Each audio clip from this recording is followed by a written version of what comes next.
When I was about 9 years old, I lived with my mom and little sister in a small house in a quiet town.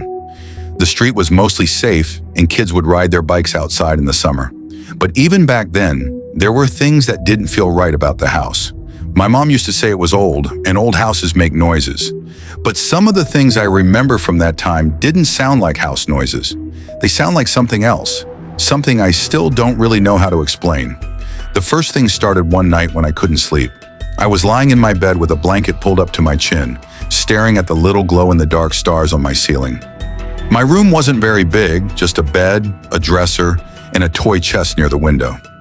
I remember looking at the shadows on the wall from the trees outside. The branches swayed whenever the wind blew, and I told myself that's what I was seeing. But then I noticed one shadow wasn't moving like the others. It was in the corner, down low near my toy chest. At first, I thought it was a pile of clothes or one of my big stuffed animals. I almost laughed at myself because I thought I was just being a scared kid. But then I blinked and the shadow was gone. I remember feeling cold, like the kind of cold that comes from the inside of your body, not the air. I pulled the blanket over my head and fell asleep. The next morning, I didn't even think about it until I saw my toy chest.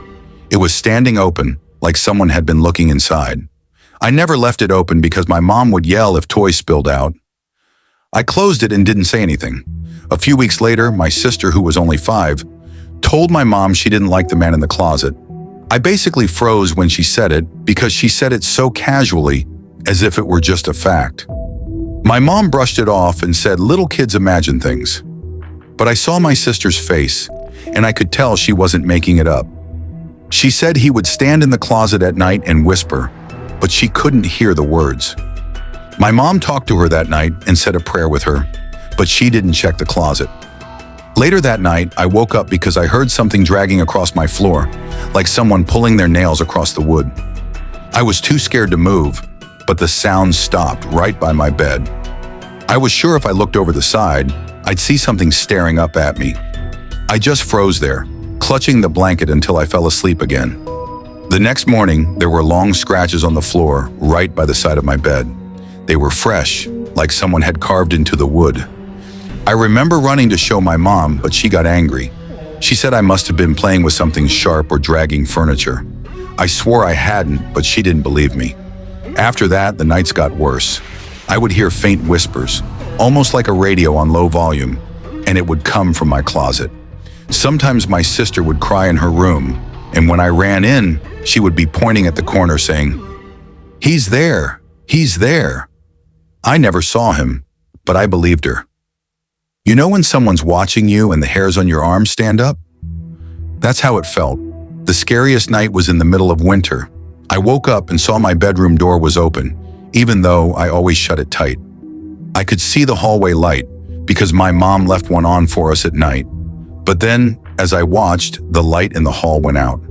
I thought maybe the bulb turned out. Then I heard footsteps coming down the hall. They stopped outside my door. I wanted to scream for my mom, but nothing came out. The door creaked, and I saw a tall, dark-shaped thing in it. It was its head poking into the room. I shut my eyes and pretended to be asleep. When I opened them again, the door was closed, and I was alone. In the morning, I asked my mom if she had come into my room. She said no, she had been asleep all night. My sister said she saw the man again, standing by her bed. We told my mom together, and she finally looked worried. She lit a candle and said a prayer in each room of the house. Things were quiet for a little while after that, but it didn't last. One afternoon, I came home from school before my mom. I was sitting on the couch doing homework when I heard the sound of the toy chest in my room slam shut. The thing is, nobody else was home. I hoped it was just the wind, but when I walked down the hall, I saw my bedroom door was wide open.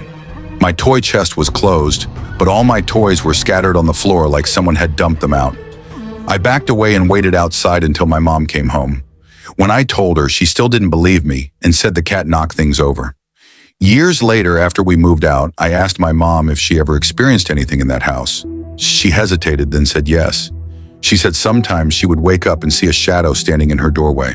She said she never told us because she didn't want to scare us, but she admitted she believed there was something wrong with that house. She said she thought it was a man, someone who used to live there. She never said much more, But I know what I saw, and I know what my sister saw too. Even now as an adult, when I think about that time, I feel sick in my stomach. It wasn't imagination. It was something real, and it wanted us to know it was there. Sometimes, late at night, when I can't sleep, I still hear the sound of nails dragging across the floor.